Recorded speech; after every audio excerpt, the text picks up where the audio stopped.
C'est un des mangas qui m'a clairement le plus marqué.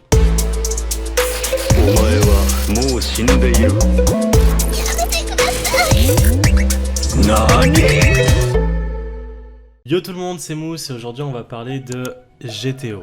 Dans GTO, eh bien, on va suivre l'histoire d'Eikichi Onizuka, un ancien chef de gang qui veut devenir prof. Et là vous vous dites, le scénario, il est incroyable. Non. En fait, le mec, il veut juste devenir prof pour pouvoir mater de la lycéenne et peut-être avoir une chance en fait de s'en taper une. Tu montes mon zizi. Malgré cette image de pervers lourd, eh bien en fait ces méthodes elles sont quand même assez efficaces puisqu'on va lui confier une classe en fait qui est vouée à l'échec et le mec en 2 jours et demi, en fait il arrive à se faire respecter quasiment de toute l'école. L'Huracan. Ces méthodes sont vraiment pas du tout orthodoxes, ça se passe comme ça en France, le mec je pense il finit en 1 semaine même pas en prison et on n'entend plus jamais parler de la vie. Allez, on se sort le doigt du cul et au boulot! Et c'est ça en fait la force de GTO, c'est que le message, mais il est tellement puissant et il fait vraiment du bien. On va alors aborder en fait beaucoup de sujets dont les lycéens en fait sont victimes, notamment les problèmes familiaux, les problèmes à se faire écouter, à se faire un petit peu respecter, à faire entendre sa voix, les petits soucis de discrimination, de moquerie, les élèves en fait qui sont mis à l'écart, enfin voilà.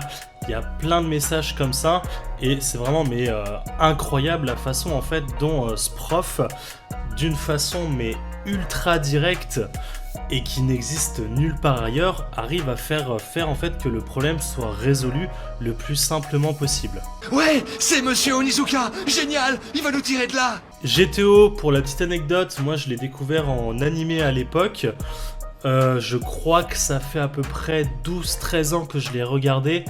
Et je m'en souviens encore, donc c'est pour dire à quel point en fait l'anime, même le manga en fait, marque les esprits. Tout de suite, les points positifs, les points négatifs, on est parti. Le premier point positif, si vous êtes encore là sur la vidéo depuis le départ, vous vous en doutez, en fait c'est le message fort que ce mec en fait il nous fait passer à travers le manga.